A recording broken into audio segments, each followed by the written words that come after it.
Hello നമസ്കാരം സുഹൃത്തുക്കളെ, JTM creations കൊച്ചിയിലേക്ക് ഏവർക്കും സ്വാഗതം. അതുപോലെ തന്നെ നമ്മുടെ ഫേസ്ബുക്ക് പേജായ JTM ടേസ്റ്റ് വേൾഡിലേക്കും നിങ്ങളെവരെയും ഞാൻ സ്വാഗതം ചെയ്യുന്നു. നമ്മളുടെ വീട്ടിൽ ഉപയോഗിക്കുന്ന മുളക് പൊടി എത്രത്തോളം ശുദ്ധമാണെന്ന് എല്ലാവർക്കും അറിയാം. അതിലൊത്തിരി അഴുക്കുകളുണ്ടാവും, ഇലകളുണ്ടാവും, അങ്ങനെ ഞെട്ട് എല്ലാം കൂടിയൊക്കെ പൊടിച്ചതായിരിക്കും മിക്കപ്പോഴും നമുക്ക് കിട്ടുന്നത്. പക്ഷേ JTM ടേസ്റ്റ് വേൾഡിൻ്റെ മുളക് പൊടി നമ്മൾ നല്ല രീതിയിൽ നമ്മളെ വീട്ടിൽ കൊണ്ടുവന്ന് അതിൻ്റെ ഞെട്ടെല്ലാം നമ്മൾ കളഞ്ഞതിന് ശേഷം വെള്ളത്തിലിട്ട് നല്ല രീതിയിൽ കഴുകി, അതായത് നല്ല രീതിയിൽ തന്നെ നമ്മൾ കഴുകണം. കാരണം ഒത്തിരി കെമിക്കലുകൾ ഉണ്ടാവും, അഴുക്കുകളൊക്കെ ഉണ്ടാവും. അതുകൊണ്ട് നമ്മൾ നല്ല രീതിയിൽ തന്നെ കഴുകാം. അതിനുശേഷം നമ്മളത് വെയിലത്തിട്ട് നല്ല രീതിയിൽ ഉണക്കിയാണ് എടുക്കുന്നത്.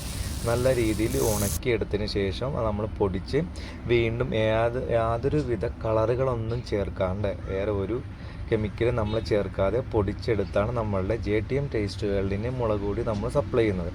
അതുകൊണ്ട് തന്നെയാണ് സുഹൃത്തുക്കളെ, ഒരു 2 വർഷമായിട്ട് നമ്മുടെ JTM ടേസ്റ്റ് വേൾഡിൻ്റെ മുളക് പൊടിക്ക് ഒത്തിരി ആളുകളുടെ എണ്ണം കൂടി വരുന്നത്. അപ്പോൾ എൻ്റെ ചാനൽ ആദ്യമായിട്ടാണ് കാണുകയെങ്കിൽ ലൈക്ക് ചെയ്യുക.